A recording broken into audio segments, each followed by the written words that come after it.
All right, guys, we got a full video today, full tutorial. SMMA UpWork Course 0 to 10K a month in the most realistic and achievable way possible. Okay, so none of that fake guru BS. When I say fake guru BS, I mean none of that fake it till you make it stuff. I'm not going to try and convince you to do stuff that's like unethical in my personal opinion. So no pseudo scamming or half scamming clients by offering a service you know nothing about. Cough, cough, hiring a Facebook ads guy in a completely different country and then using his portfolio as your own. I'll get into more detail about this later.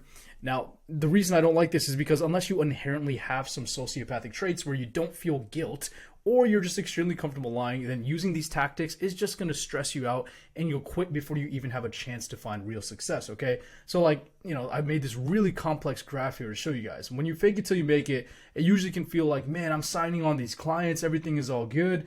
But then what happens when you sign on a bunch of clients, even though you know nothing about the service delivery, and you're just depending on some random person that you just met, that you just hired, or you just interviewed a couple times to take care of your clients? Well, what happens is your clients start getting really bad results. You don't know how to answer their questions. They can eventually tell that, man, this guy has no idea what he's talking about. This service is really trash. And then they just drop off. And then you're either forced to just continue getting more and more clients and then dropping off. So you end up building a business model where you're just like all you're doing is sales. And even though you know you can't get results for your clients, that's what I'm saying. Like, if you don't feel guilt, if you're extremely comfortable lying, then you can try that. I tried it out myself because it's okay. I actually tried to learn the Facebook ads in my defense. I tried learning Facebook ads and I took a bunch of courses and, I had like some results. My results were absolutely trash. So it's still, either way, it was kind of like a fake it till you make it thing. This was back when everyone was explaining this is what you need to do. Everyone was saying, hey, you don't even need to know the service. You don't even need to know anything. You can just hire it, outsource it. You make the difference in the money. Look, it's a little bit more complex than that. All right, guys, you're not just going to be able to, because if it was that easy, everyone would be doing it and no one would be struggling. And so it doesn't make sense. Now, with the genuine approach, it's going to be slower in the start. It's going to be slower in the start because you're actually just offering services you're comfortable with, and you're kind of skill stacking, and you're building relationships, and you're building a good reputation. But then eventually, you get to a point right here where it's like, oh, wow, okay, now I see the fruits of my labor are really, really starting to go up. And then it just becomes easier to kind of scale the business, to get more clients, to take sales calls, all the things that made you uncomfortable as a beginner. None of those become uncomfortable anymore. You just kind of think of like, man, how can I do more? How can I go higher profit margin? How can I solve a bigger problem for my clients so I can get paid more money, right?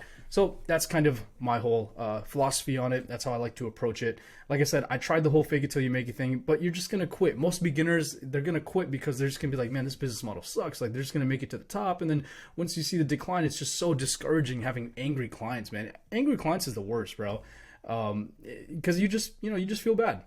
Now here's why I followed this strategy. Okay, so there's no cold outreach needed. Absolutely, I hate cold outreach. So I was so glad to discover this. You don't really need an existing portfolio. I'm actually going to show you how to create your portfolio. Even if you have zero experience, if you have zero clients, I'll show you like the really, really simple way to create your portfolio. You don't need anything fancy, okay? No need to hire a Facebook ads media buyer and leverage their case studies as your own and then sounding like an idiot on your sales calls or even just any meetings, not just the sales calls, but any meetings you have with your client if you do sign them on, because the results aren't actually your own and you don't know how to answer their questions properly.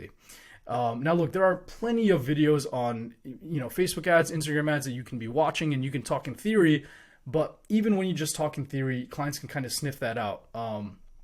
And you just don't feel good about yourself because you're kind of faking it. So it's better to start off with like a simple service, but I'll get to that kind of at number 7. So the sales calls are easy. Now that's another thing that I really like about this because I hate using manipulative tactics. I hate using just these like, I hate using like hard pressure sales.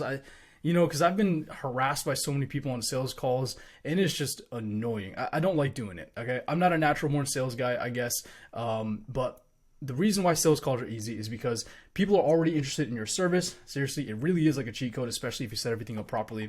Now, because the sales are easy, you don't need to spend 8 hours a day on back-to-back sales calls like some agency owners proudly advertise on YouTube.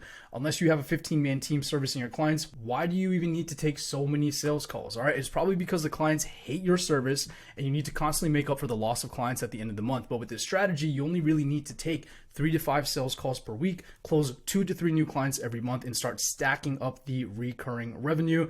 And before you say, that's not enough clients, bro, I need 10 clients a month. Well, That is very possible. Actually, last month with my agency, I did that using Upwork, but I'm speaking to beginners here who just need a consistent way of getting new clients, okay? So eventually you can definitely get your way up to getting 10 clients a month using Upwork. But like I said, I just want to keep everything very, very realistic, very, very attainable, like 3 to 5 sales calls per week, 2 to 3 new clients per month. That's all you really need as a complete beginner. And then you can really start stacking up the revenue. And you just feel good about yourself too, because you're like, man, I got this. I'm taking care of my clients. They're happy. I'm making money. Maybe it's not the most money, but I'll get to that later. Like, you're skill stacking and you're getting yourself prepared for that higher profit margin opportunity later in the future.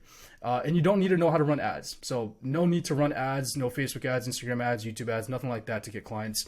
And you can start with a basic digital skill. Okay, so like Canva graphic design, CapCut video editing, Twitter ghostwriting, or X ghostwriting, whatever you want to call it, right? So these are all free and simple ways that you can just start practicing your skill set, which means as you build your portfolio and experience, you also get paid. So you don't need to do free trials for Facebook ads until you find a client that's willing to pay. Okay, now this was a big thing that a lot of people would argue back in the day, offer free trials. I still think free trials is great, but with these services and the way that I'm going to be setting it up, you'll see that you don't need to offer free stuff. In fact, if you set up everything properly, people will not be expecting free work from you. But I'll get into that in more detail later. Now, here are the negatives of this strategy. Okay, so you got to be comfortable with spending at least $150 a month on Upwork Connects. Okay, now don't leave the video yet because you see this. Okay, connects are required to apply to projects, but with this budget you can apply to around 6 projects per day if you're doing it 5 days per week. Okay, now although this is a low volume, in my opinion, I think it's low volume. At full force you should be at like 20 to 30 proposals per day. I'm going to show you how to apply these projects in the most effective way possible, and this is the same technique that I used when I didn't have enough money for 20 to 30 proposals per day like I do now. Now, it's not the most efficient way of applying, but it's definitely the most effective. Like I said, this way you're blowing the competition out of the water. Like, you're just really impressing the prospect that you're applying to and the project that you're applying to. And, I'll get into that in a little bit more detail, like I said. So another negative is you have to be able to work 2 to 3 hours per day on this in order to make it work. And really, that's the only negative. It's not even a negative. It's just the bare minimum of expectations of starting a service business. Like, you need to invest some money into it, okay? You just absolutely have to. And there is a free way. I'll get to that in 1 second.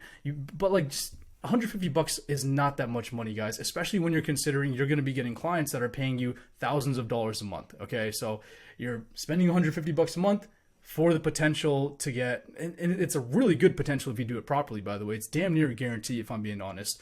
As long as, like I said, you do it properly, then you're spending $150 a month to get really, really, good paying clients, consistent projects, consistent gigs. And when you build your Upwork portfolio, you start getting people inbound coming to you, okay? So that's another good thing. Although I wouldn't recommend relying on the inbound when it comes to Upwork, just like setting up your profile, setting up your momentum, it's just gonna make it way easier for sales in the future. You have this whole entire portfolio, you'll have all these reviews. So even when you're off of Upwork, let's say you have a client just randomly, you meet someone and they were interested in working with you, or you do some cold outreach on the side and someone's like, hey, it sounds interesting, but I don't know anything about you. Well, now you can show your Upwork profile to them and you can see, hey, look at all these reviews, look at all these projects I've worked on. So although it's $150 a month minimum, in my opinion, that's at least how much I would spend if I was beginning. It's going to be very, very worth it. I promise. Now here's the freeway. Okay, so there's a freeway, but number one, the freeway violates Upwork's terms of service. And number two, it dramatically reduces the volume of outreach you can do, since it's like a loophole and only few projects really you can apply to, because you're just looking for a few projects that have this loophole. And the loophole is, it's just when people put their social media handles or they put their website in the actual project listing. So they're like, hey, I'm looking for anyone to help me edit my videos. This is my channel. Here's my Instagram, da da da. So what the loophole is you can just hit them up on Instagram and tell them, hey, I'm a video editor. I see that you need some help, da da da. So I can help you out with this if you need. Like I said, though, it is against Upwork's TOS. So do it at your own risk if you're absolutely desperate.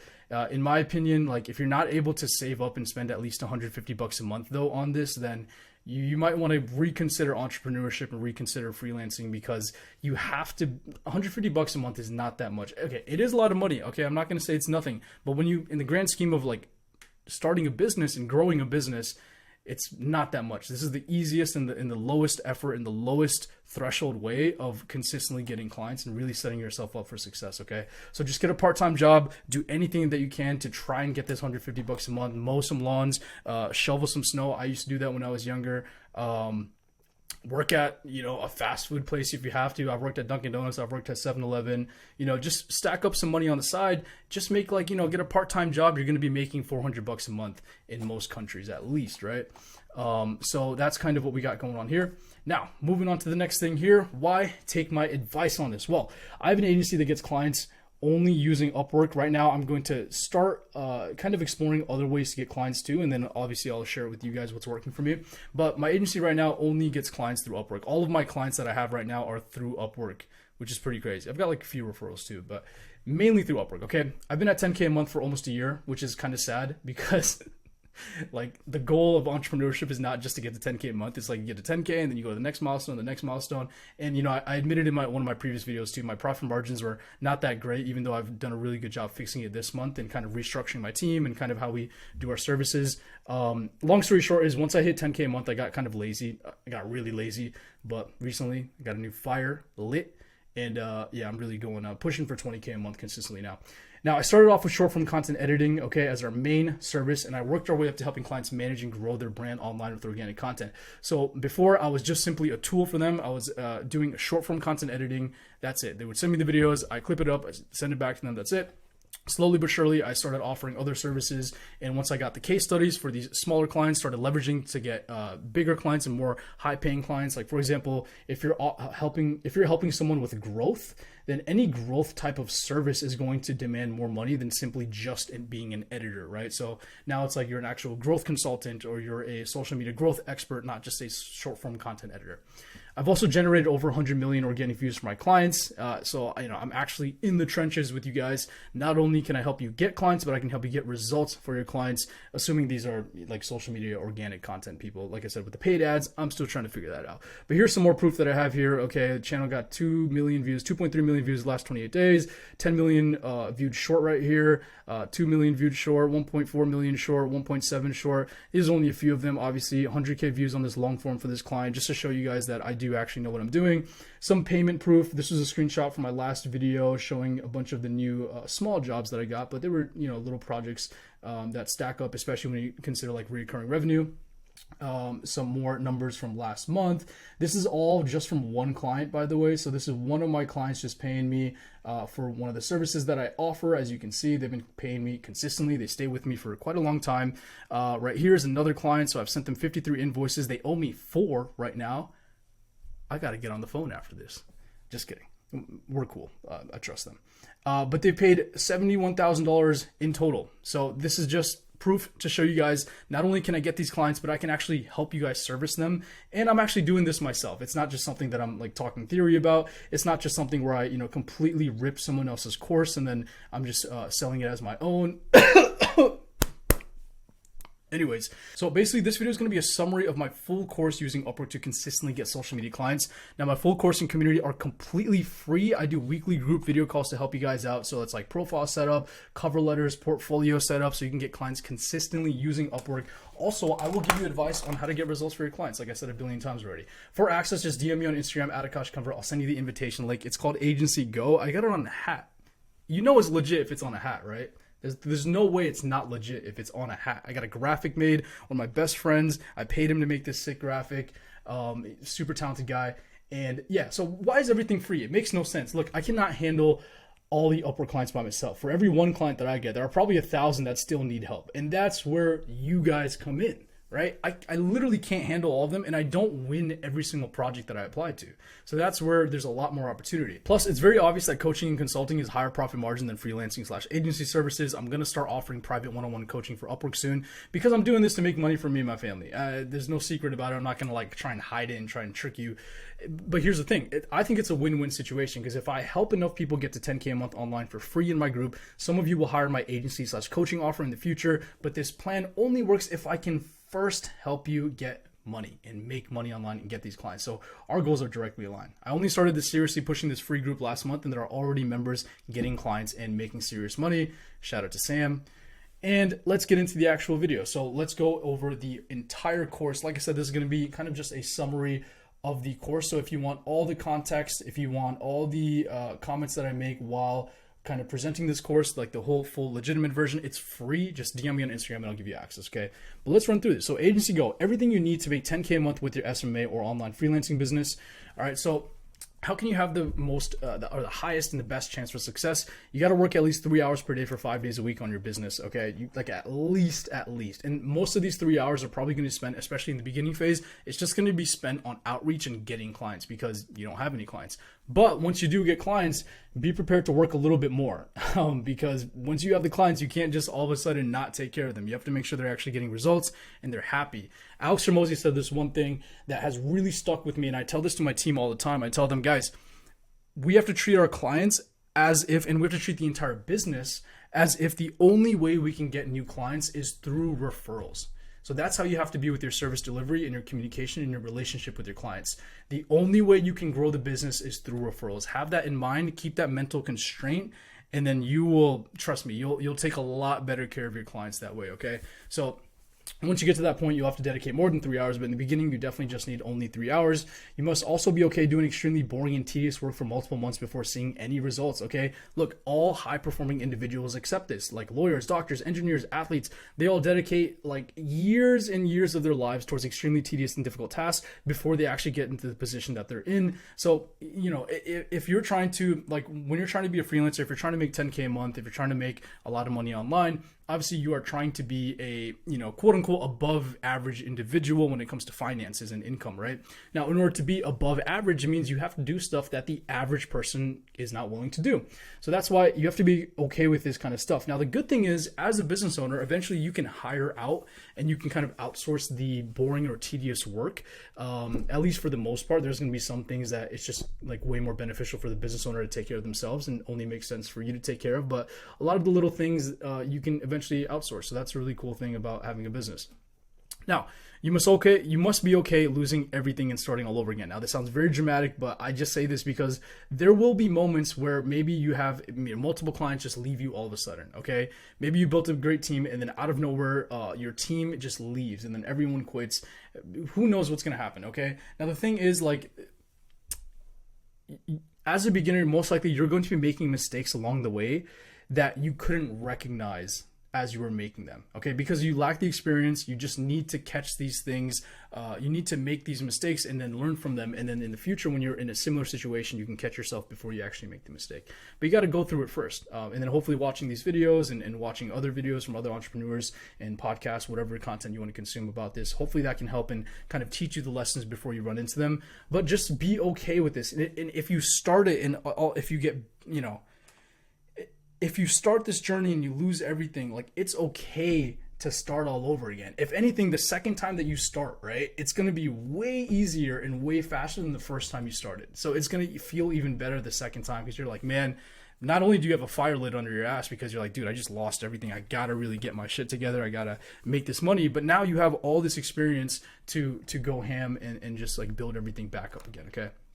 So you must be comfortable showing your face on camera and speaking on camera. In my opinion, at least.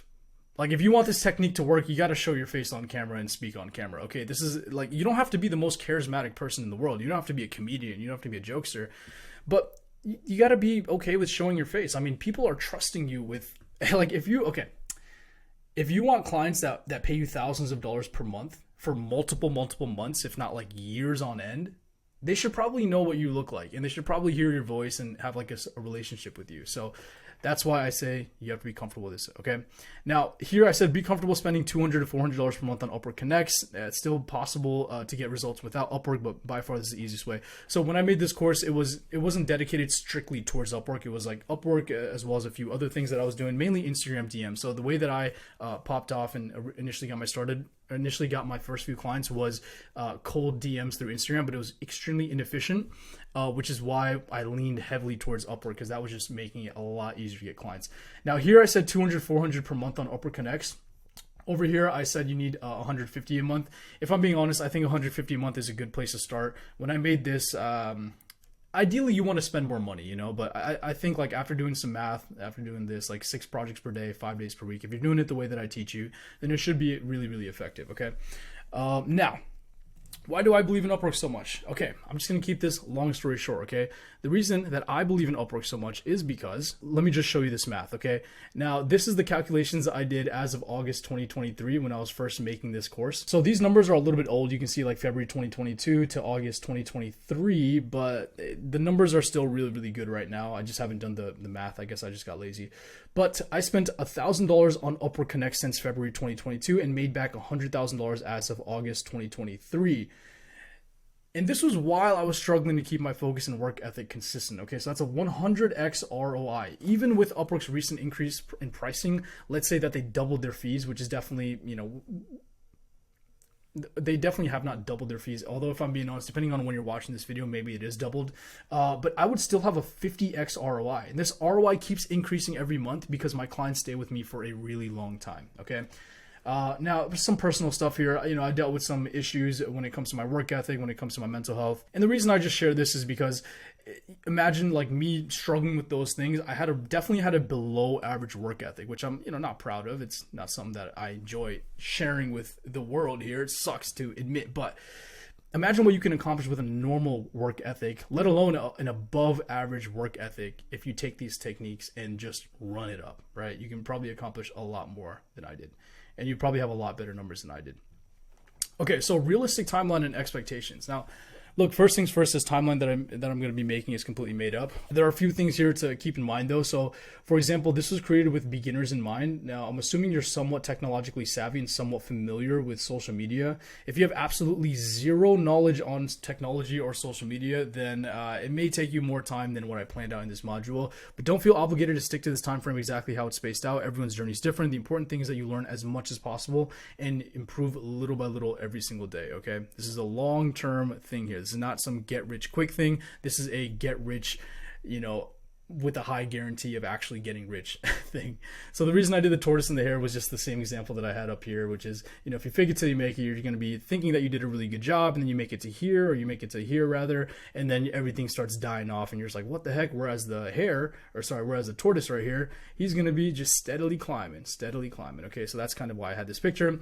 Not a get rich quick scheme, like I just said. Look, it's going to feel like you're an overnight success, and I know you see a lot of people that are overnight successes on YouTube, where they're like, man, I just did 0 to 100K in my first 3 months of business, right? But what you don't see is most of these guys, they actually have been in the industry for a long time, and they just don't advertise it because they want it to make it seem like it's easy, so you buy their course or the consulting program.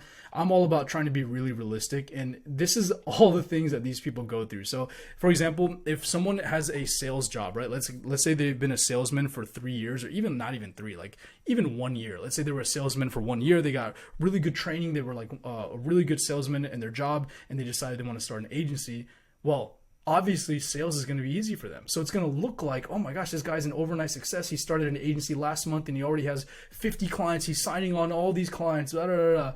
But what you don't see is all this stuff, and what you don't see mainly is the failure. So he gets those 50 clients, but like, can he service those 50 clients? Can he manage a team to service those 50 clients? Those are whole different skill sets. So it really takes consistency, takes patience, persistence. It's gonna be nights where you have lack of sleep. It's gonna be late nights. I'm not gonna go through the whole thing, but you get my point here.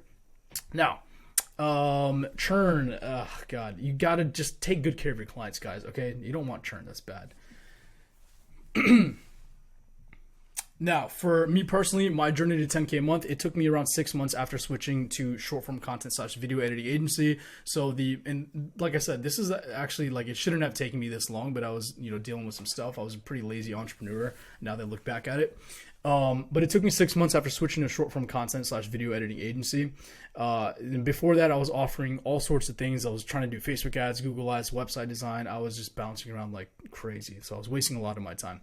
Spent 3 years failing multiple businesses and agencies due to lack of discipline and ability to focus. Profit margins were terrible when I first hit 10K a month. And, you know, they still were terrible for a long time after that, if I'm being totally honest. It's just this month, finally, I'm kind of like getting everything together and optimizing the profit margins. I don't know what this is. I don't know why I put this in the course. I mean, I guess it's just like, you got to focus, you got to be disciplined, and you got to go monk mode, I guess. So, okay, lifestyle changes that help me with my discipline, my work ethic. Okay, don't do drugs, don't do alcohol, don't use your phone and social media right when you wake up. Don't eat any heavy meals until the late afternoon. Obviously, an exception if you have medical needs that require like a specific diet plan. Avoid junk food as much as possible. Now, the thing with this is all these substances are addictive. They mess up all of your hormones. They mess up all of your well, okay, let me not get into the science of these things because I'm not a scientist, but I just want to say from personal experience, okay? Doing all of these things, what they're going to do is mess up your sense of accomplishment and your sense of what you think is fun, right? This is like the dopamine. This is why people talk about dopamine detoxes, okay? For example, when I drink alcohol, okay, even if I don't drink a lot, I still feel not optimal for the next few days. Like for the next few days. Maybe you have some genetic difference where you can drink alcohol and you're completely fine the next day. And I still tried my best to work like after the days, because I'm not saying you never have to do these things. I'm just saying these are the like general lifestyle changes you have to make. So every single day you should not be depending on this. And there are definitely moments where, you know, every single day I was doing all of these bad habits, man. So, and that's what really was slowing me down. And I thought these habits would make me feel better, because when you're on your phone, on social media, you're just like, man, I just want to watch one more video to motivate me or to make me feel good. Let me just go out and have some fun, drink some alcohol. It'll help me fall asleep. It'll, you know, be fun, and I get to relax, I loosen up, whatever excuses you want to make, especially the junk food too. Like, man, this junk food tastes so good. I just want this bag of chips and that's it. Well, next morning when you're feeling all puffy faced and you're swollen and you know, your stomach's all gurgling and you're not feeling so good, it's going to be really difficult to put in good work and to focus on your work and on what you have to do to get clients and to make those clients happy with the results that they're given. Instead, you're going to be focused on, man, I don't feel so good. So that's the whole thing, just to summarize that part of it, okay? You got to know your strengths and weaknesses. Very, very important. You have to double down on your strengths, and for your weaknesses, what you want to do is try and hire them out, okay, as soon as possible. But in the beginning, when you don't have enough money, you got to just suck it up and do it by yourself. If that scares you, then I don't know, welcome to the world of entrepreneurship and having a service-based business. Now, SMMA client acquisition methods. We got cold calls, cold emails, freelance websites, personal branding, social media DMs, posting case studies, online group. I'm just going to be going over the freelance websites, mainly just Upwork, obviously, for this video. So I'm not going to be going over all the other things. Now, most important thing, input equals output. All right, you get what you put in. My good friend Alex recently told me, you get what you put in, okay? And the reason was because I was showing him dating apps, and I was showing him like, bro, like, I'm not matching with the type of women that I want to be matching, like, you know?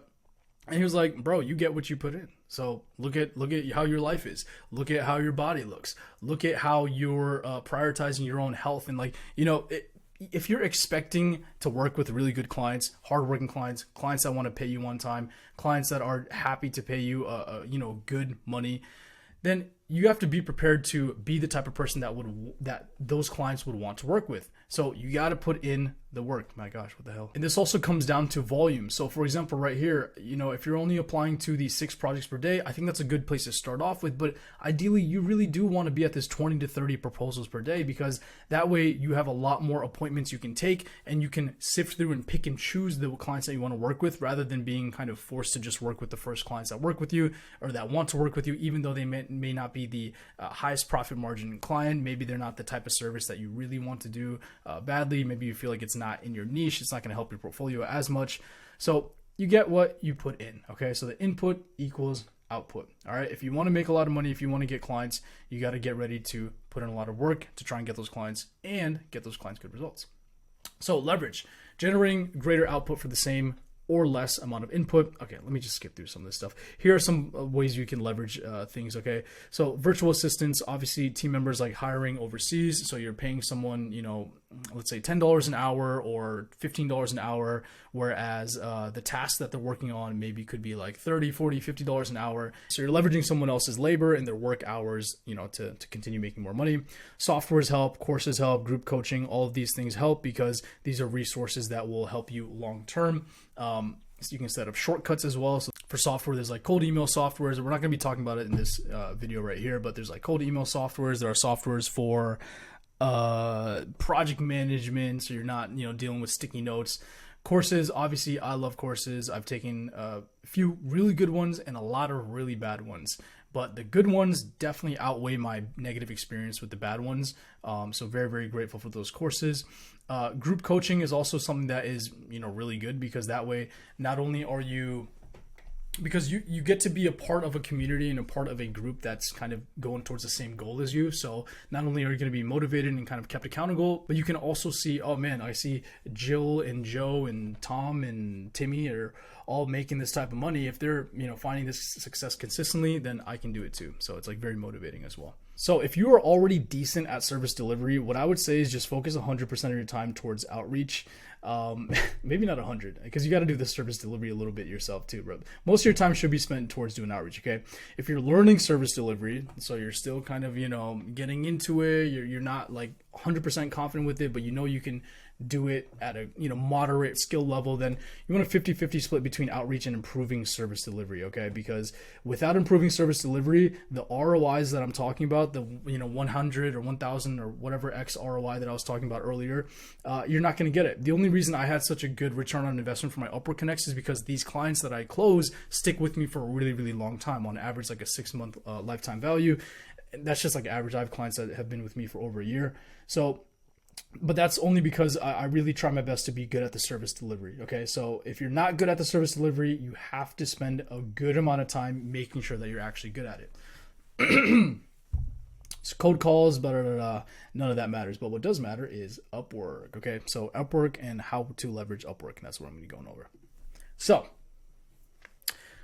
I'm going to skip through this timeline kind of thing. So months 1 through 4, how to get clients consistently, just build your portfolio. I have this Google sheet on my course. So if you want, this is just tracking kind of your outreach, how much outreach did you send? It's a very basic tracker. It's really nothing too complex.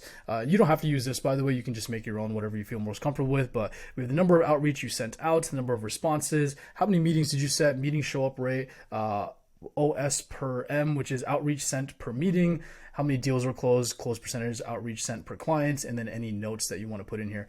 So the reason I do this is because I want to see, like, if I'm testing different offers, different price points, I want to see, like, okay, my notes can be here. Like, okay, starting today, I'm testing out a higher price point, or I'm testing out a different offer. And then I can see my metrics for that new offer for the next few weeks that I roll it out. And then I can see, all right, well, not a lot of people like this offer, so let me try a different one. Let me try repackaging it, whatever. You don't need to do all this though as a beginner. Maybe when you get to like the higher volume, you want to get to this, but it still is a really good habit to get into tracking this. Okay. As a complete beginner though, the number one thing you need to track is just the number of outreach that you're sending out. Okay. Because you may just not realize how few outreach you're sending. There were days where I would send maybe like when I was first starting out, I would send maybe like 3 to 5 every other day, and it felt like I was doing a lot because I just didn't understand what it actually took to get clients and to get good results. So I thought it was a lot, but then when you look at the numbers and you're like, oh man, this week I only sent out like 10 proposals. Like, bro, it's not gonna work out. You should be sending 10 a day. So as a beginner, really just track the outreach sent. Okay, and then as you get more into this, you can start paying attention to these other metrics that will help you. What we got next? Okay, so build your portfolio and confidence in service delivery. Work for free, for very cheap in the beginning to accomplish this. Do the service delivery yourself in the beginning. These are all things that I believe you should be doing because it's just the most realistic way that you can achieve success. Okay.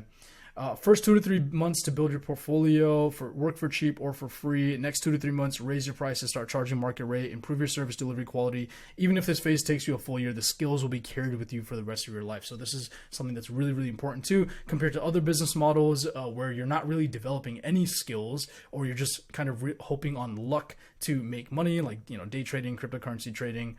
Compared to this, you're actually building a skill. So even if your business fails, you can still get a really decently paying job working for another company because you've developed these skills.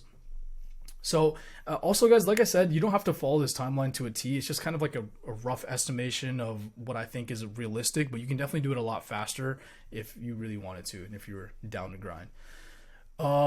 Now, months 5 to 8, you should probably begin outsourcing service delivery by this point because you should already have a couple clients. You should have proof of concept in your ability to get clients, to service them. They're happy, you're making money, and you want to dial in your SOPs and client success, okay?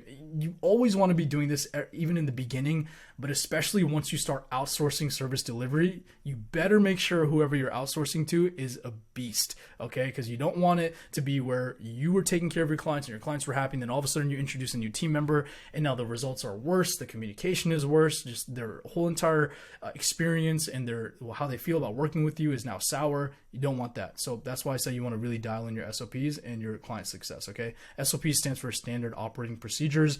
It just means like rules, okay? Like, hey, if this happen in this scenario, this is what we do. Like if a client wants a new video, here's how we make the video for them, just having systems like that. And that way it's a lot easier to train and grow your team. Because instead of them asking you questions all the time, you can give them all these documents and say, hey, refer to these documents whenever you have a question. If you still can't figure it out, then reach out to me. Okay, so that just saves your time and it makes it more efficient too.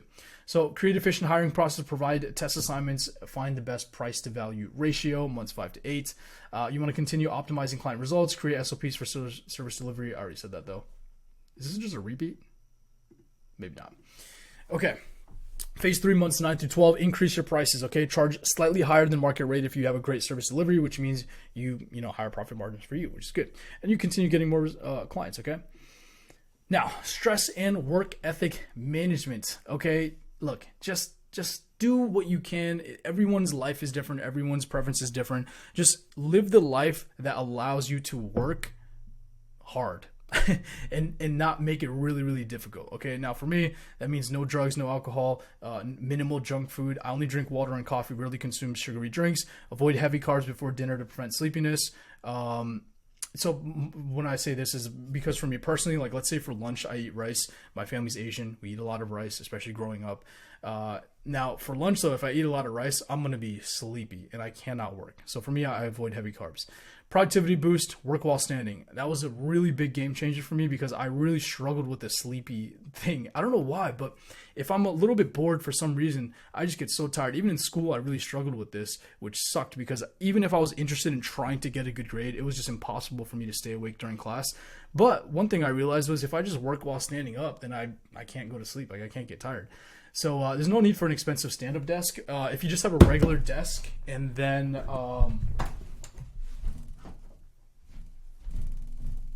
take a stool, okay? Take a stool like this, put it on your desk, okay? And then put your laptop or your computer on the stool, okay? And now when you're standing up, you should be able to work.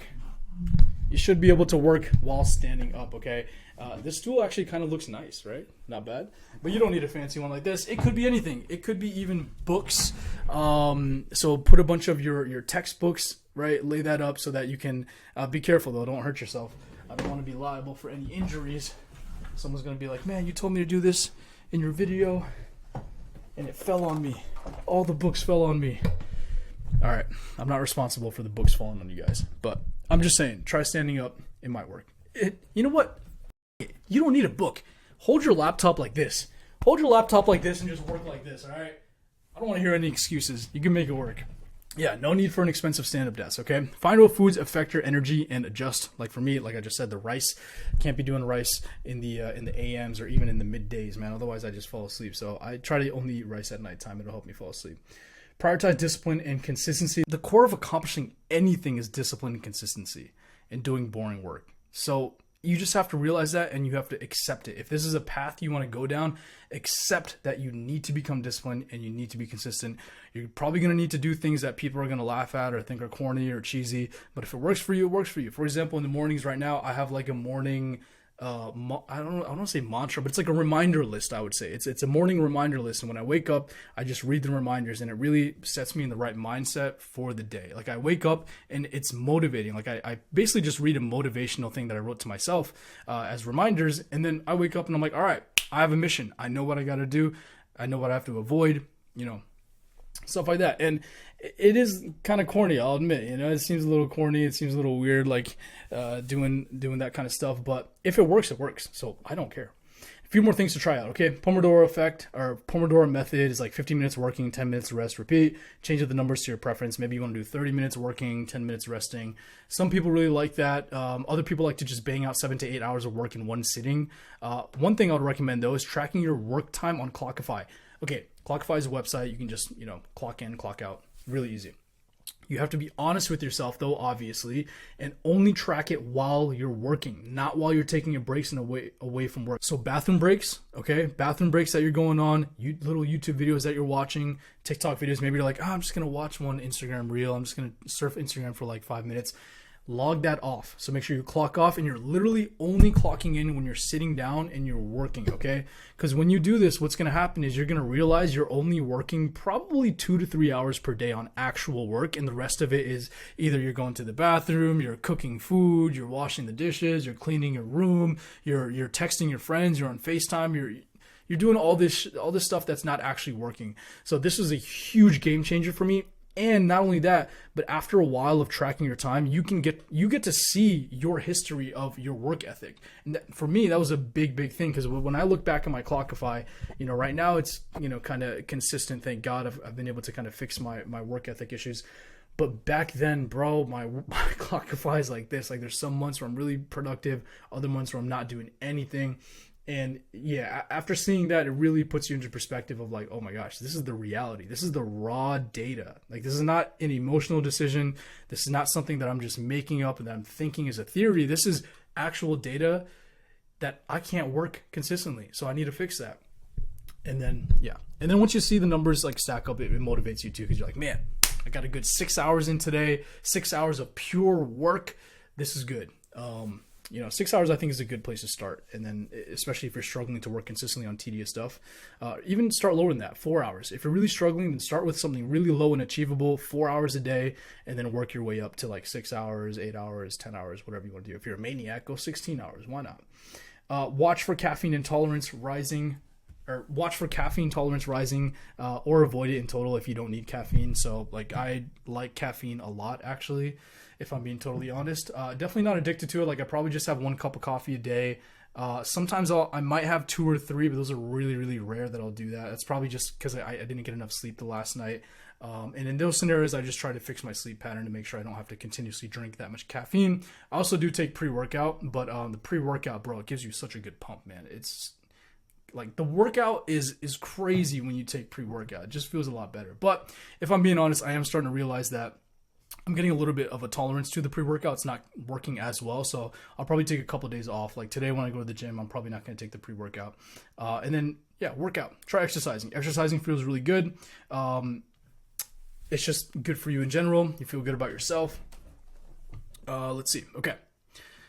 Stress management and proper expectations, okay? Look, success requires facing challenges, okay? Prepare for difficulties in business. Client emergencies and unexpected events happen. Create systems to manage and prevent these issues. You have to take a logical approach to challenges, okay? Don't like all of a sudden you lost one client or you messed up one client's account by accident. Don't be too hard on yourself and just be like, man, I quit. I'm going to give up. I can't do this. Be logical. Okay, I made this mistake. How can I prevent this mistake from happening in the future? Okay, I figured it out. This is how I'm going to prevent it in the future. Now, let me move on. All right. I apologize to that client. You give them a refund if you absolutely have to. And then move on and then try to do better next time. Okay. Acknowledge the possibility of failures, planning and logical decision making. I don't even know. I forgot why I wrote all these things. I haven't watched my own course in a while. Success depends on response to failure. It really does. This is a banger right here. Success really does depend on your responses to failure. Because like I said with the example just now, a lot of people, when they run into failure, they quit because they're like, man, I'm not good enough. They go too hard on themselves. Whereas other people, and that's why you see a lot of people who are like, quote unquote, stupid. You see people that are dumb and they make a lot of money and they're really successful compared to maybe some of the most intelligent people are not going to be making nearly as much money. And you see this happen because intelligence, I don't think it's too much of a factor when it comes to business success, at least in the small scale of business that we're talking about, like for entrepreneurs who are making less than $100,000 a month. Because when it comes to the big games, people are making like millions and billions of dollars. I'm sure intelligence has something to do with it. But when it comes to us, the small business people, we're just trying to get our first few, if we can make like a $10, $20, $30, $40,000 a month, then we're going to be happy, right? So this really just depends on your response to failure. A dumb person who fails and then says, let me try again, is going to win compared to a smart person who fails and says like, man, I suck and I'm smart enough to realize that I suck, so therefore I'm going to quit. Save agency earnings for future needs, okay? Don't go splurging all of your money, because in a business, you never know what's going to happen. It might be, you might lose all of your clients, and then what are you going to do? So make sure you have this money saved up. You need to have financial patience over immediate luxury, prioritize long-term money decisions, fairly compensate team members, stack profits using for business growth, allocate money. And then this is actually a big thing. Okay. So stack profits for business growth, because like I said, for Upwork, it is kind of, in my opinion, it's a temporary thing. You don't want to completely depend on Upwork forever. Like right now, for example, but look, I couldn't be in the position that I am right now if it wasn't for Upwork, which is why I'm so passionate about it. I think it's like a amazing tool for beginners. Okay, like absolutely incredible game changer when it comes to beginner freelancers or agencies. Okay, but it's really, really important to make sure that eventually you are creating systems that don't depend on Upwork. Okay, so that's why you need to stack the profits for business growth, because that way you can hire more people. You can invest into team education courses.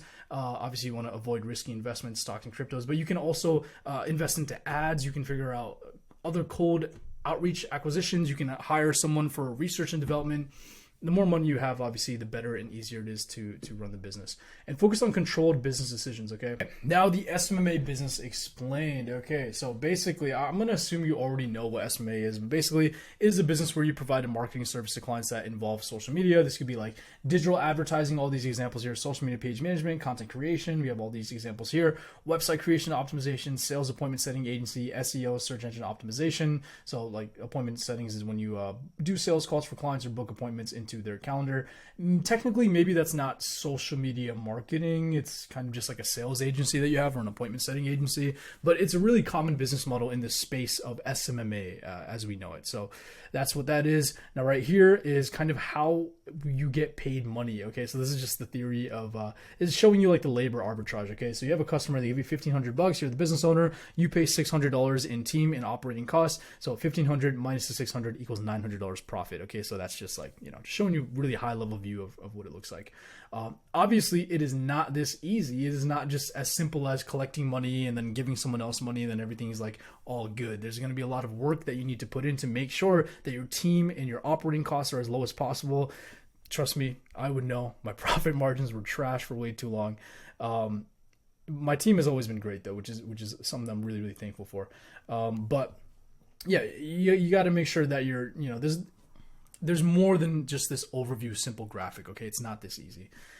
But here's why clients want these services. They either want a direct return on investment. So this is like when you're running ads, when you're doing appointment setting. They want social media growth. So this should be just a branding play, or maybe they understand that, social media, growing on social media helps them with their other, direct return on investment services. So for example, organic growth for me, when I help clients with their organic growth, although there are going to be cases where they're directly making money and directly getting customers from that organic content, a lot of the times it's just a supplement and to increase the results that they get with ads when they run the ads, because now people are familiar with them. They have like a following, they're growing a brand presence, not just something that's like direct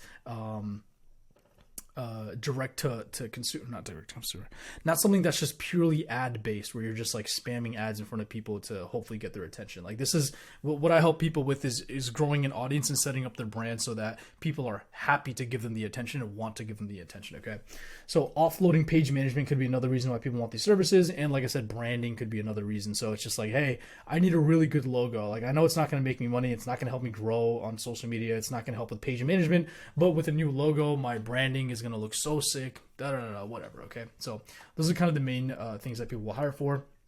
And now I have Will Smith in The Pursuit of Happiness, a great movie, but why did I include this here? I'm sure I probably had some sort of poetic comparison between the movie and to like entrepreneurship or freelancing, so that's probably why this is here. Basically, work hard. If you want to see the actual reason why I put this here, you can join the full course and see that module. It's a free course, by the way, in case you didn't get that by now. Difference between a boss and a leader. Okay, this is important because as you're building a team, you really want to be a leader, because this is how you have people that want to work with you and people that respect you. So you want to be this. Now, look, I've tried this.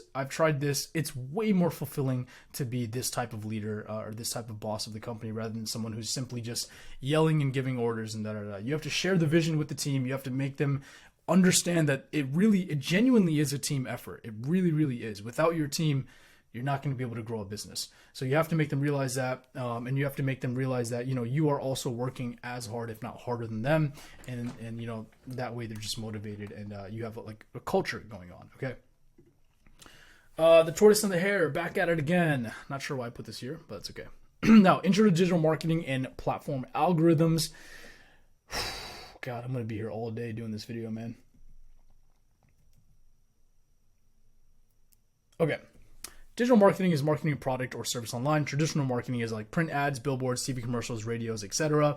Now, direct to response marketing is where the goal is an immediate response from an audience, usually collect information or sell a product/service. Like, click here for this, or like, follow me for this, or sign up, give me your email, and you'll receive this, right? Indirect marketing is there's no call to action. The goal is just to raise awareness or build a relationship with the audience. These are like the billboards, like I said, or actually billboards could be like direct response, but maybe like when companies sponsor other teams, or even making organic content that just doesn't have a direct call to action on it. If it's just a viral post that you're doing, there's going to be it's going to raise awareness of your brand. So the next time someone does see your call to action, they'll be like, oh yeah, that's the guy from this video that I saw earlier. Yeah, let me see what he's been up to.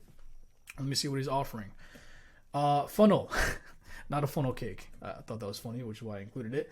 So a funnel is actually this right here. Basically, when you have initial awareness and then you want to nurture via ads and follow-ups and content, and then they become a paying customer. So a funnel is basically just like finding people who don't know about your service and then eventually getting them to become a paying customer of your service. Okay, so this top of funnel, this is initial awareness. Middle of funnel, which is MOFU, which is retargeting. Bottom of funnel, which is the last push. You don't really need to know too much about this when it comes to just Upwork, but I guess I'll just go over some of this stuff.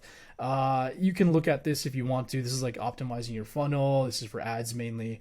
Algorithm and audience pools. This is pretty important to know, okay, just as background information. So algorithms determine who to promote your content to by testing the content in different audience pools, okay?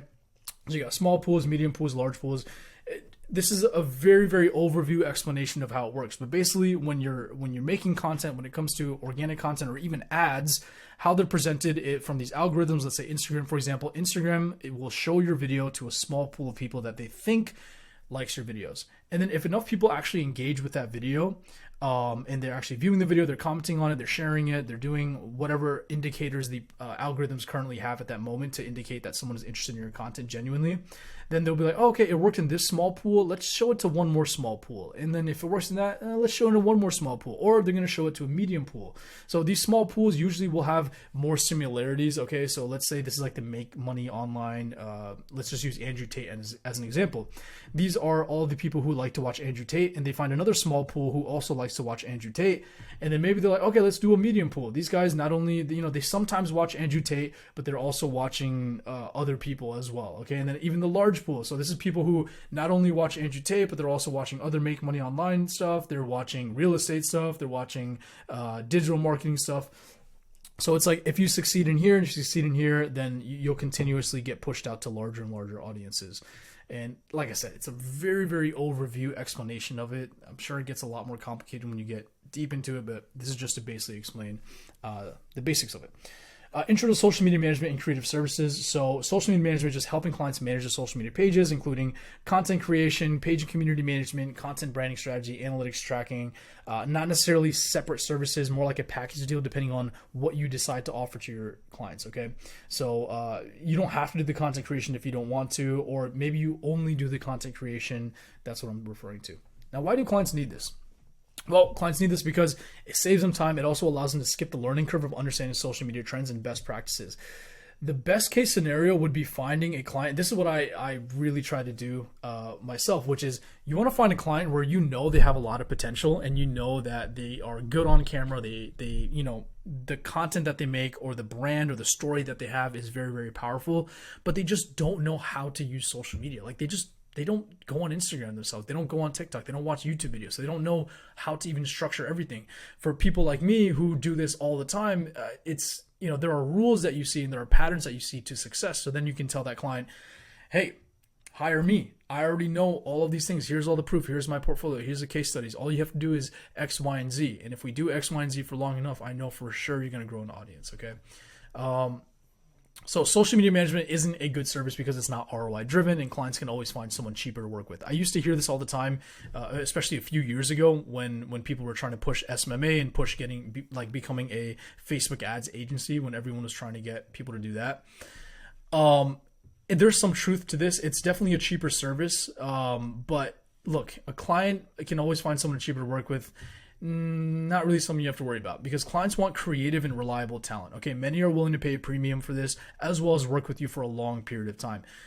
Once you find someone that's easy to work with and you enjoy working with, you're not going to want to replace them, especially for like, maybe if there's like a new software where 100% or like 90% of their job can be done using the software, then maybe you'd want to replace them. But even then, you probably wouldn't replace them. You just start telling them, hey, use this software, figure out how we can be even more efficient, how we can make even more content, how we can do even more of what we're already doing with this software, right?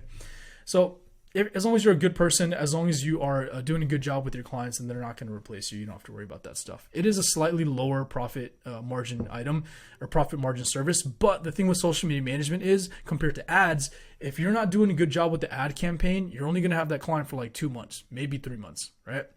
Social media management, that's something that you don't need immediate return on investment for them to work with you. Like I said, a lot of the social media management aspect of why people hire you is the fact that I don't have to worry about it as a business owner. My guy's taking care of it. I just tell him what to do and he does it. So you're working with them for a lot longer. So that's why I still think, the return on investment total when it comes to lifetime value, I'm sure it's not like crazy different. Obviously, if you're a top ad agency, it's a completely different story, but you're not going to be watching this video if you're a top ad agency. Choosing SMMA niche and service. Now, if you're a complete beginner, don't worry about strictly sticking with one niche, okay? Explore, figure out what you want to work with. Instead of working with one niche specifically, try to look for like a packaged niche, I guess, if that makes sense. So for example, you could be working with fitness trainers, you could be working with nutritionists, and you could be working with chefs, right? So it's like you kind of have a thing going on where it's like you work with people who are in health and fitness, okay? So that's like a niche that you're in, but within that niche, there are just so many different sub niches, right? Mental health, that's definitely a sub niche of like health and nutrition, vegan diet, whatever it is, okay? Now, a couple questions you want to ask when choosing a niche, though, is it realistic for this niche's demographic to pay your asking price point, okay? Now, for example, local one location small restaurant most likely will not be comfortable paying $2,000 a month for Google Ads coaching. However, dating coaches, they can target software engineers, and if they're targeting software engineers, they're saying like, yo, I'm a dating coach, I'm an ex-software engineer myself, I struggled with it because we're around guys all the time, not enough women in the field, how do you date? You're introverted, you're a nerd. Those people, they can probably demand $2,000 a month to help with social skills and confidence, though, because these guys are going to be making, at least $8,000 a month if they're a top tier software engineer. Now, can you provide a much better result or better customer service compared to the competitors? That's another thing you want to consider. What is the market size potential of this niche? For example, like I help ex-software engineers start and scale sushi restaurants is probably a pretty small audience, and you may quickly run into the issue of running out of not having enough leads to reach out to. Look, for Upwork, though, if I'm being honest, you don't have to worry about this really at the level that we're at. Especially if you're watching this video, it's like you just want to get clients under your belt, dude. So this is more so like when you're growing the agency and you're kind of becoming bigger. Are you one of the only service providers in this niche? That is another big thing. If you can be one of the only few service providers in your niche, then man, that's a really, really big advantage you have. But if you're not, then that's completely cool too. It'll just take you a little bit longer, but that's completely fine. Like for example, when I was doing short form content, I was not the only service provider. A lot of people, it was already getting heavily saturated. So I was actually really nervous to make that pivot into short form content when I was first starting.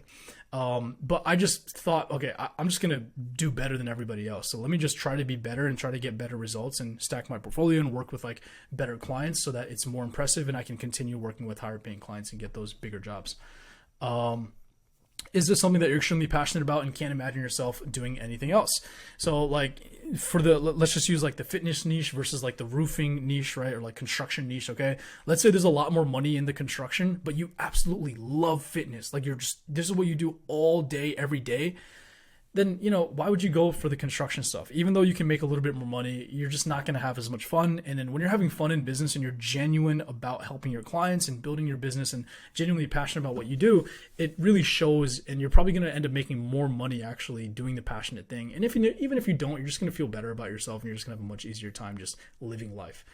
Now, there are going to be a lot of choices to make, but don't just stay around and then don't get analysis paralysis. Okay, don't analyze all these niches and be like, man, I don't know what to think. Da, da, da, da. If you really are struggling with analysis paralysis, join my Discord group, and then I will tell you what to do based on your scenario. You can explain to me like, hey, here's the scenario, Akash. I want to do this, but I'm worried about this, and I'm considering these 3 options because X, Y, Z. What do you think I should do? I will tell you straight up. I'll just be like, yo, just choose this and double down and go ham. All right, so I'll make it easy for you if you're really struggling, but don't waste too much time just making decisions on like what to do. Better to just take action. Okay. In my opinion, I wouldn't choose a name that is specific to your niche, because a lot of the times you're going to find out that, man, you're going to change your niche or you're going to expand into helping people that are outside of the niche. So if you're an SEO agency, right, for example, don't just lean into one industry like dentist SEO, tooth fairy, dental search, whatever. What you want to do instead is just have like a general SEO name, or even have a name that like, look, okay, basically the name doesn't matter, guys, especially for this course and for this video, since it's specific about Upwork. The name of your agency does not matter. Okay. People are just going to refer to you by your first and last name. So it really doesn't matter. Okay. I'm going to skip some of these because, like I said, these things don't matter. I would prefer, though, going with a neutral and non-niche service specific name until you have undeniable results for a specific niche. So for now, you can just go as your first name, like, hey, I'm Joseph. This is the Joseph Media Company, whatever you want to do, right? And once you start stacking up a certain clients and you're like, man, I've got construction clients, I've got dentist clients, I've got fitness clients, but these fitness clients are getting way better results and I love working with them and I have so much demand and goodwill in this industry. I'm very confident. I've got all these connections. Then you can consider, all right, now I'm no longer the Akash Convert Media Company. I am now the Akash Fitness Media Company, or, whatever you want to do. No client is going to judge you, or prospect's going to judge you on the name of your company, okay? Unless it's inappropriate, straight up weird. Like if you're like Cocaine and Hookers Entertainment, then it's probably not going to work out. Unless it's an OnlyFans management agency, then maybe Cocaine and Hookers Incorporated is a good name. So here's what clients do judge you on: is your expertise, your communication, your reliability. Okay, that's what they care about. They want to make sure that you have all these things because they need to make sure that you're reliable and you're fun to work with and you're easy to work with and that they can count on you. Website creation: if your SMMA website isn't as professional as Apple.com's homepage, you have a 99% chance of failure. Just kidding, obviously. You don't need a website when you're first beginning. In fact, you don't need a website at all, because your Upwork portfolio is going to be your website. It's going to be your website, your resume. It's going to be everything. Now, here's I'm not going to go over this because it really doesn't matter. This is like how to make a website with Wix. How to structure your website. You can take a look at this if you really want to make a website for some reason. I think it's a waste of time. Just don't even bother. It doesn't really matter. Portfolio creation. So other than including your case studies and examples of your work on your website, you can also create a simple portfolio on Canva. Many templates you can choose from. Send prospect by sharing a link. If I'm being honest, I don't do this anymore though. And I only did this for a little while until I figured out that it doesn't really matter. You don't need some sort of fancy portfolio. So instead, kind of what I do now is I'll have the cover letter, and then inside the cover letter, I will just link the stuff that's relevant, right? So let's say they're a podcasting client or a podcasting prospect. I'll make sure that the very first things on my cover letter are the podcasting clients that I work with. I'll include the YouTube link. So just be careful. You're not allowed to include Instagram links or Facebook links or any sort of link to like a platform someone can communicate with you on, because Upwork considers that as sharing an outside form of communication and you will get banned. I made a video about this just a few days ago, basically where I got a temporary suspension because Upwork said I was including the Instagram links, and I guess those are not allowed on cover letters anymore. YouTube links are allowed though. I have a screenshot here that I can show you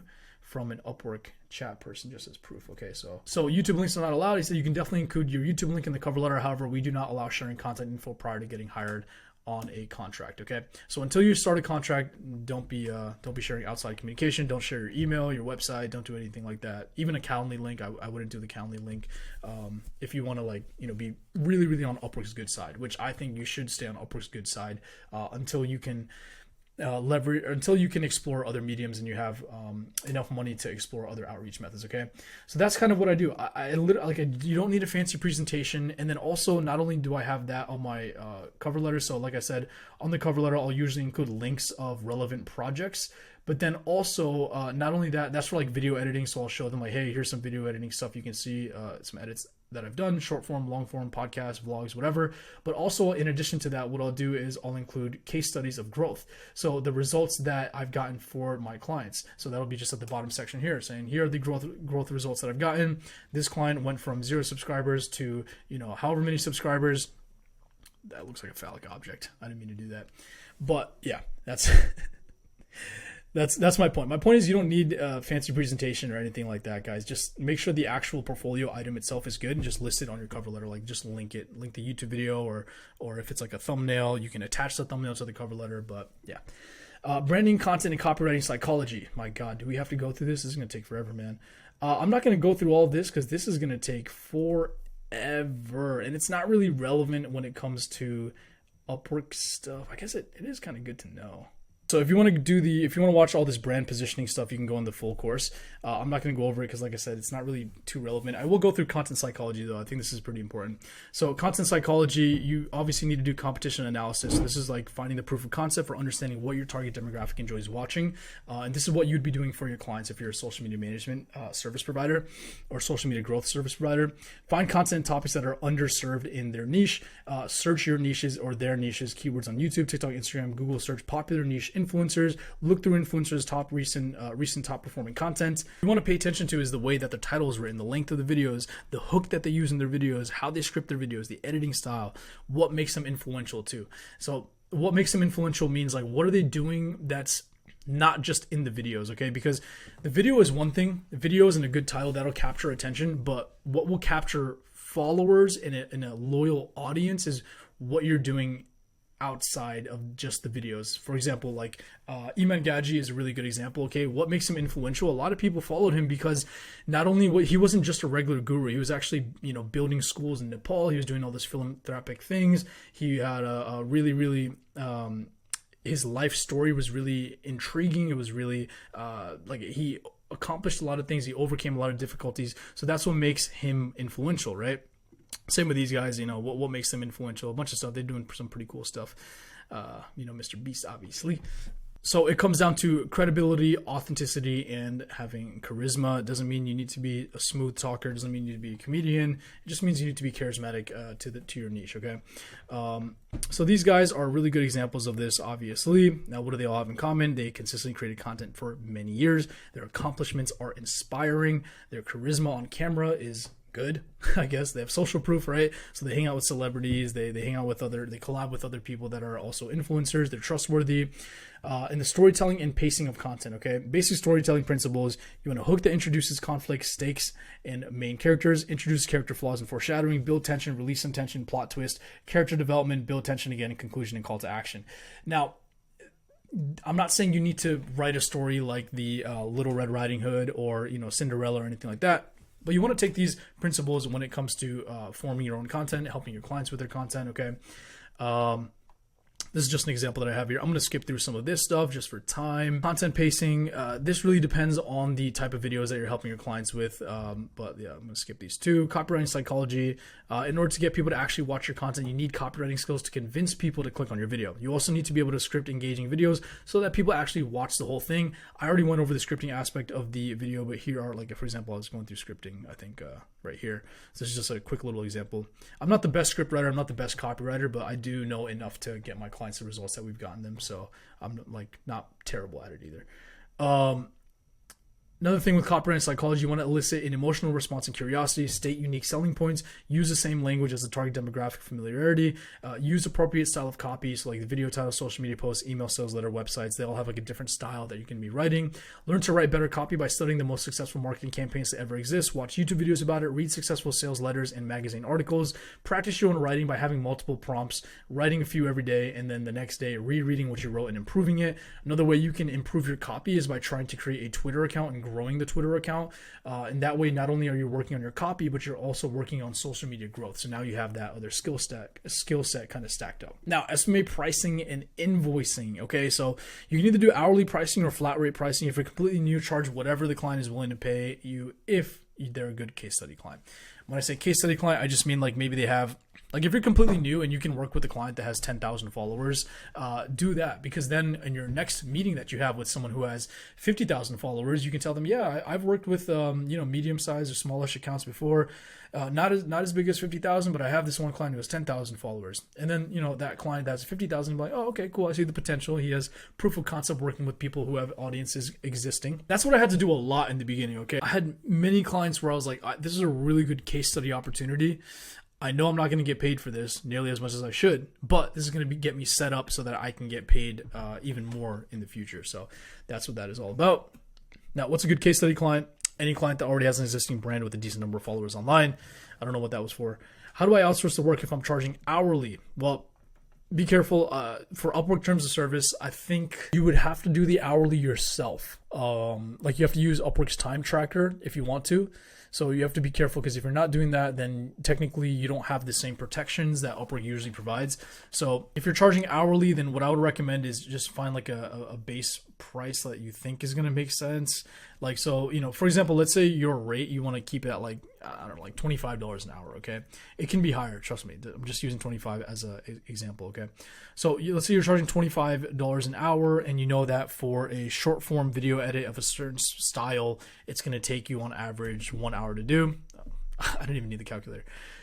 $25 per video, basically. Okay, so you can tell the client $25 per video, and that way you can just charge them a flat fee. Or if you're doing it yourself, then just tell them like, yeah, on average it usually takes around this time or this long, and I'll do it for you on the Upwork calculator. Not calculator, on the Upwork time tracker rather. I'm going to skip through some of this. These are just some softwares you could use to charge clients if you got them off of Upwork. If you got them on Upwork, you got to just charge them on Upwork, guys. You can't be taking them off the platform, because then that's how you get banned. And right now, Upwork only does a 10% flat fee. Okay, before when I was starting off, they were doing 20%, bro. 20% is crazy. But now they only take 10%. It's still a lot. It still can add up, but it's not. It's not enough to where it's not enough to where you should risk getting your account banned, if I'm being honest. So 10%, just give them the 10%, guys. It's all good, and then just use the money, use the profits to then find a different way to get clients, so that you can not depend on Upwork and no longer have to give them that 10% for those new clients. Okay. Charging hourly clients to screenshot monitor. I'm not going to go over this because it's kind of against the terms of service now. Like I said, guys, in my last video, I was explaining how like Upwork, they could put their terms of service on my forehead because I'm a representation of the terms of service. Boy, I'm a hall monitor now. And that's just because like, it's not worth getting your account banned. Like there's so much opportunity on Upwork. It is not worth doing things that get your account banned. Just play by the rules. Take that money and the profit that you're making, and then, dump it into something else where you don't have to play by the rules anymore. Okay. Upwork outreach. Let's get to the exciting stuff, guys. So first things first, you want to create an Upwork account. Set up a profile. So make sure you have a professional profile with even lighting with your picture. Okay. Make sure you verify your identity. Concise headline of the service that you offer. So like e-commerce, Facebook ads. All right. Don't say you are like one person in the Agency Go group. She had architect / graphic designer. Okay. Or I think video editor maybe. And I was like, why are you putting architect like that? Just it doesn't really make sense unless you are only working with, video editing for architectural clients, which doesn't make sense on Upwork. Just video edit for everybody, not just architectural clients, because there's not going to be enough jobs for you to even apply to, enough projects to apply to with that like specificity. So, I told him you got to just niche down into the service. Okay. So e-commerce, Facebook ads, it's niche enough where people understand, oh, okay, he can help me with Facebook ads. I have e-commerce product, but it's also general enough where someone's like, okay, he does e-commerce, Facebook ads. I'm a lawyer, but I do need help with Facebook ads. So maybe he can help me out too. So you want to have that kind of medium balance right there. Create a specialized profile for social media marketing in your service. I actually don't even think you really necessarily need this anymore. The specialized profile thing. I haven't really been leveraging that. I do have that toggled on my account, but if I'm being honest, whenever I apply to any projects now, I just use my general profile. So profile description that explains how you help your clients in a resume-like summary of your professional story. If you don't have previous professional experience, explain your process for client success in more detail. Fill out the portfolio section with screenshots of previous case studies or examples of content you've created. Fill out employment history, skills, education sections if they're somewhat related to the services you're providing. Create a brief video sales letter and attach it to your profile. This is huge, guys. The video sales letter is really going to be the main differentiation between you and other people that they choose, okay? And add payout information to Upwork so they can send you money. Be prepared to purchase Connect so that you can apply to projects, okay? Here's a bad photo. Poor lighting, looks mad, looks sad. Good photo. Even lighting, looks happy, looks neutral. Very simple stuff. Bad profile description. Able to communicate well with others. Takes constructive criticism. Shares new ideas. Video editor and content creator. Good profile description. You can take a pause and read this. It basically just, explains their story in a little bit more detail. Provides the skills, where they're located, so that, the client can get to know them as well as their skill set a little bit more. Now what you want to do here is finding work. So when you find work, you just go on Upwork, find work, click on find work there. And here are the filters that I like to apply. So the number of proposals 0 to 20, optional, and I say optional because if you're in like India, or if you're in I was gonna say China, but I don't think China has Upwork. If you're in India, if you're in the Philippines, then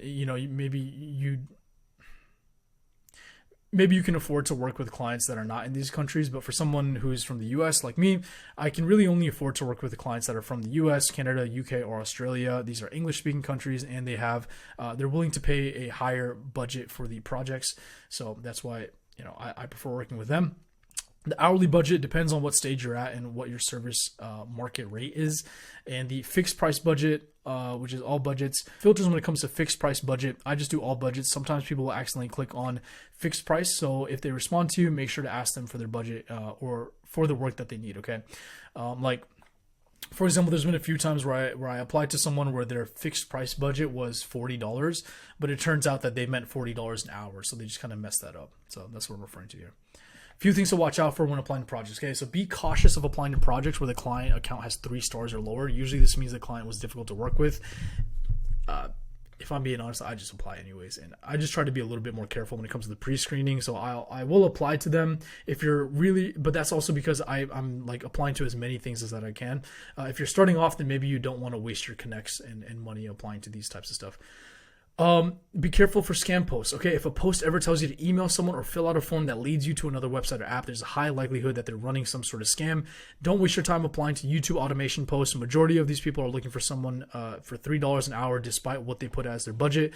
Trust me, these are the worst clients to work with. You do not want to work with YouTube automation or like faceless channels or ghost channels or whatever people want to call it. It's annoying because they're not a real business. We want to work with real businesses that need real help. YouTube automation is just like a side hustle. You don't want to depend on side hustlers to be your main clients. You want people who have legitimate businesses, who have a future, who you can grow with. So yeah, even drop shippers. I wouldn't work with drop shippers if I'm being totally honest, but if you want to, go ahead. I just wouldn't do it. Be careful applying to projects from other agencies. You should be working directly with the person who owns a social media account that they need help with. But in special scenarios, there may be an agency who needs help with a specific large account. Applying to this can be okay. This can also be like a strategic partnership. So let's say an agency does the maybe the content planning, or maybe they do like the overall strategy for social media, but they don't do the actual editing themselves. And maybe you can have a partnership with them where, you give them a cut of the project.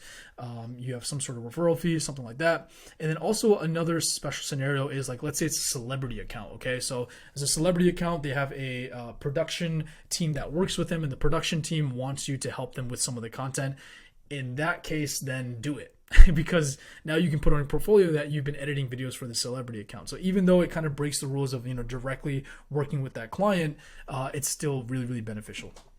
Now, when applying to Upwork projects, keep your cover letter concise, okay? Acknowledge what they need help with, add personalization such as a brief audit, explain why you'd be a good fit, showcase your portfolio and or case studies. And if you want to go above and beyond, create a custom 2 to 3 limit Loom video per each application where you provide a quick audit to showcase your depth of knowledge as well as examples for your work, okay? Now, over here, when I was mentioning this, what is the most effective way possible, okay? This is the most effective way possible. When you create a custom 2 to 3 a custom 2 to 3 minute Loom video per each application, okay, so they can see, man, this guy is actually putting in the time to apply to this and he is serious about working with me. He actually, you can explain to them, like, for example, if, let's say like someone has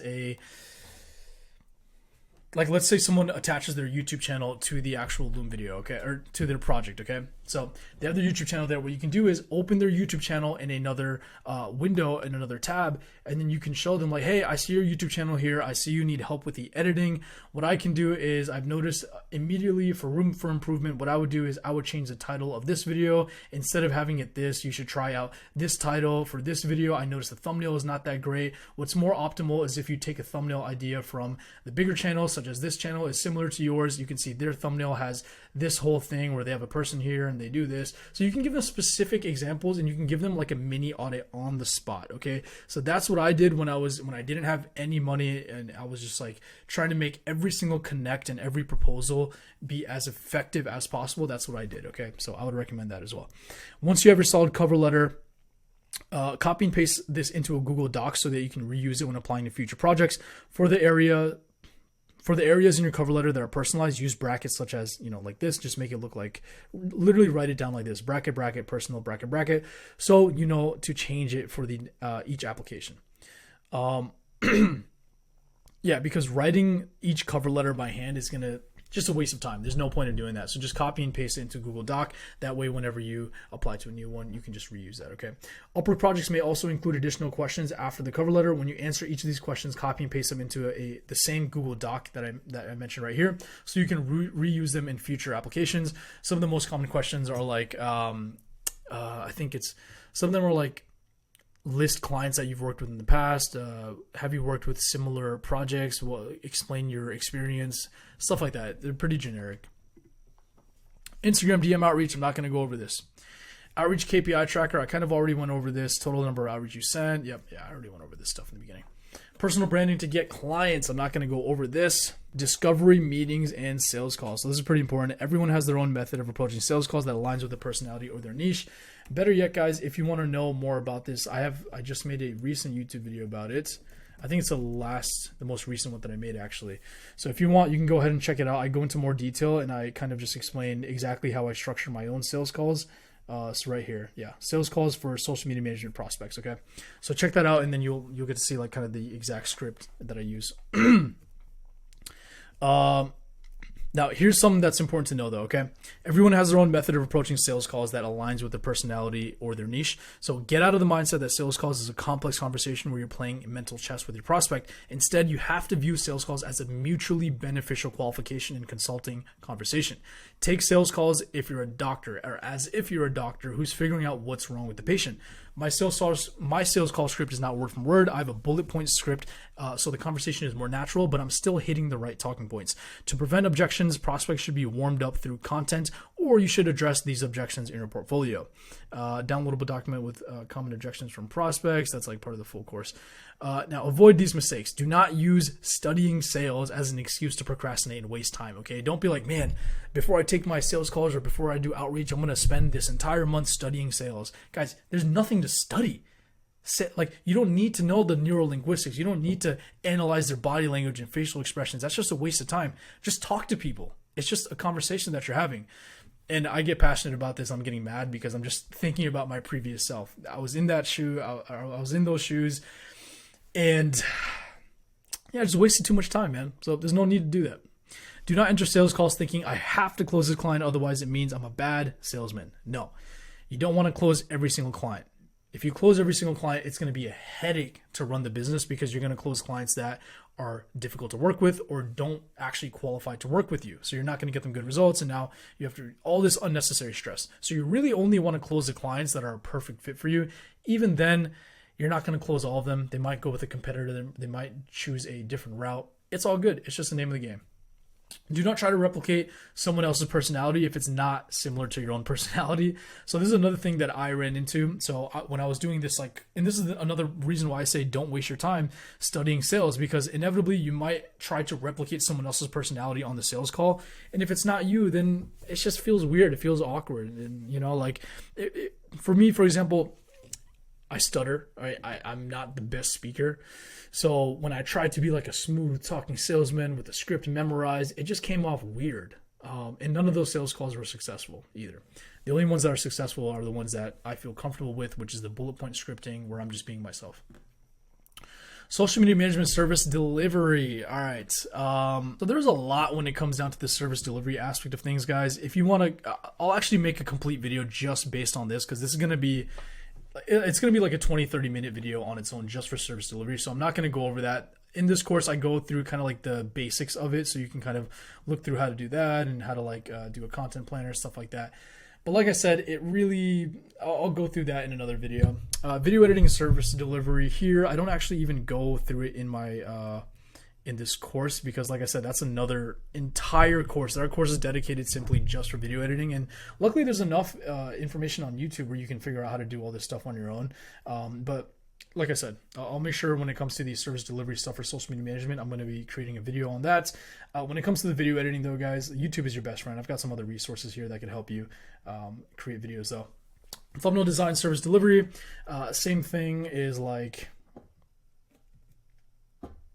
YouTube is a great teacher for this too. I'm not going to spend like an hour or two explaining how to do Canva graphic design, Photoshop. That's going to take forever. Hiring and outsourcing. All right, let's get to hiring and outsourcing. Why did I have these graphics here? Now, when it comes to hiring and outsourcing, I use Upwork actually. I think Upwork is really great for not only getting clients, but for getting team members as well. What you got to do is create an account, use it as a client account, because there's a freelancer account and then there's a client account. So make sure you have a client account, follow those simple steps for posting a job. Do not expect to find a great team member after your first job post or even your first few interviews. You might get lucky, but most likely it's not going to happen. Manually invite as many freelancers to apply to your posting as Upwork allows you to. I think Upwork has a 30 invitation limit, and then you can pay them $30 for like an unlimited amount of people to invite. But you want to have a really big pool and you want to invite a lot of people. Repost your job posting once a week while testing different titles and budgets on the job post itself. So instead of saying like maybe one week you're doing need Facebook ads marketer, and the next week you test out another job post that says Facebook/Instagram ads campaign manager, because different people view themselves in their title differently. So maybe someone's like, I'm not really a marketer. I don't know. I guess these are pretty similar, but there may be ways that you can say it a little bit more differently, right? So some people might look at this and maybe they just ignore it. Maybe they just don't like the way that it looks, or they're just not interested in it. But when it comes to the Facebook/Instagram ads campaign manager, they're like, oh, okay, cool. Like I can actually manage their campaign for them. So that's that. You can also use Facebook groups too. In most groups, there's a good chance you're not allowed to make a hiring post. So instead, privately reach out to users who are active in the group. And just warning though, this might be against the group's rules. It probably is, and you might get banned. So just be careful how you do that. I actually don't use Facebook. I tried to use Facebook a few times, but I never really found anyone that was really, really good. So I ended up just kind of using Upwork mainly, if I'm being honest. Now, here's one way to keep the interview process efficient, okay? So write down the interview questions for basic necessities, such as understanding if they have stable and fast internet, as well as the more technical questions that are related to their job and their experience in the role, like how many years have they been doing it? Are they comfortable with specific technical skill sets in that role? Send a test assignment prior to any video interview. So this is for like video editing, especially when I'm hiring editors. I send them a test assignment. Obviously, it is paid. But you don't have to do paid. Some people will do a free test assignment too. Then what you want to do is, after they pass all these, like their questions are good, the test assignment is good, hop on a 15 to 20 minute Zoom interview to scope out their personality, ask additional complex or open-ended questions to understand if they seem like a good culture fit for your team. You don't need people who are exactly the same as you, but there might be a few non-negotiables depending on how you want to manage your team, okay? So one of those non-negotiables for me is you have to be able to work US office hours, okay? So if you're not able to work US office hours, which is the typical 9 to 5 Eastern Standard timing, then it's going to be really difficult for you to work on my team, because all of my clients are US based, and I don't want to have to wait 8 hours while you're sleeping just to get a response for something that could have been fixed in 15 minutes. So that's one non-negotiable, okay? And yeah, obviously send a message in the Discord chat if you need any help with this. Here is the hiring sheet. I have it's like a downloadable link in my course. If you want the downloadable link, you can join Discord or the course, which you can actually find in the Discord as well. Now, team and project management. Okay, this is really, really important. Recruiting is the most important aspect of team management. Once hired, it's a leadership's job to enforce the team requirements and culture. Cannot be a hypocrite, okay? A few other leadership traits. Clear and concise communication. This is so important, especially when you're hiring people that are not American, okay? Even when you're hiring people that are American, though, there are plenty of times where you need really, really good communication. Even though you speak the same language, if you're not if you're not wording your sentences, your reminders in a certain way, then maybe you're going to miss out a few things. Like, for example, instead of telling someone or asking someone like, hey, how's that client's project going on? And they're responding thinking like, oh, he's probably talking about client XYZ. And you'll be like, oh yeah, this project's going fine. And then like later down the line, you figure out that, oh wait, I asked you about, Jill's stuff and you said it was fine. And they're like, oh, you're talking about Jill? I didn't know you were talking about Jill. I thought you were talking about client XYZ. And so that's why, clear and concise communication is very, very important. Ensuring each team member understands the importance of their role in the growth of the company. Like, you don't want people to feel like they're just machines or cogs and they're just like clocking in and clocking out. Some people, maybe that's what they prefer actually, but you want to make them feel important because they are important. And a lot of jobs, most jobs that I've worked at, they don't make you feel important. They just make you feel like, hey, you want this job or not? If you don't want this job, get out because I got someone else waiting, okay? But for you, as a small team, you want everyone to feel and understand how they're helping grow the company and grow your client's company as well. So properly delegating tasks based on strengths as weaknesses, public recognition when a team member accomplishes something, and private discussions when a team member is underperforming, okay? You don't want to just publicly blast someone if they're underperforming. That's not cool. It's embarrassing. You're putting shame on them. And it's going to be shameful enough for them to privately talk to you and address these issues that they're having. So why would you add unnecessary shame? That's not going to help. So instead, what you want to, and then yeah, but when they do win, when they do something really good, you want to publicly share that with the whole team. Like, woohoo, this person just did this. Congrats, this is awesome. Everyone say like, congrats to this person. And that way the team culture is more positive and everyone's motivated through positivity rather than through fear. Adaptability when situations inevitably don't go as planned. You got to adapt, okay? I don't really have any specific scenarios. Oh, I guess the short form content. So, for me, things inevitably did not go as planned when I was offering Facebook ads, website design, Google ads, everything. But when I could tell that it wasn't going anywhere, I had to adapt, and I saw people were getting into short form content. So I tried, offering that as a service as well. I don't recommend service hopping like that. Okay. It's really difficult because if you service hop, you're never going to build a strong enough portfolio, and you're never going to build those relationships and build that personal brand as being known as the guy that takes care of this thing.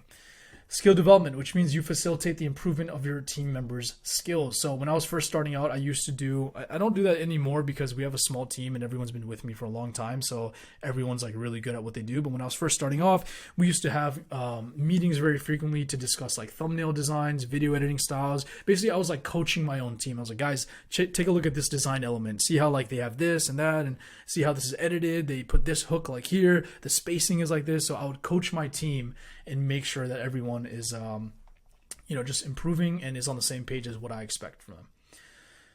Now, a lot of people see micromanaging as a negative term. Okay, but here's what's micromanaging. When your superior is unnecessarily asking for updates, very frequently in the 80-20 principle, they focus too much on the 20 rather than being okay with the 80. So like, for example, if you're getting all of your work done, but your manager is just bothering you and harassing you and just consistently asking for updates, even though you're known for getting the work done on time and you do a good quality for it, then it is micromanaging. It's like, bro, leave me alone. You know I'm going to get it done. I've always got it done. Why do you keep bothering me, okay? Like, stop asking me for all these updates. I'll just send it to you at the end of the day like I usually do.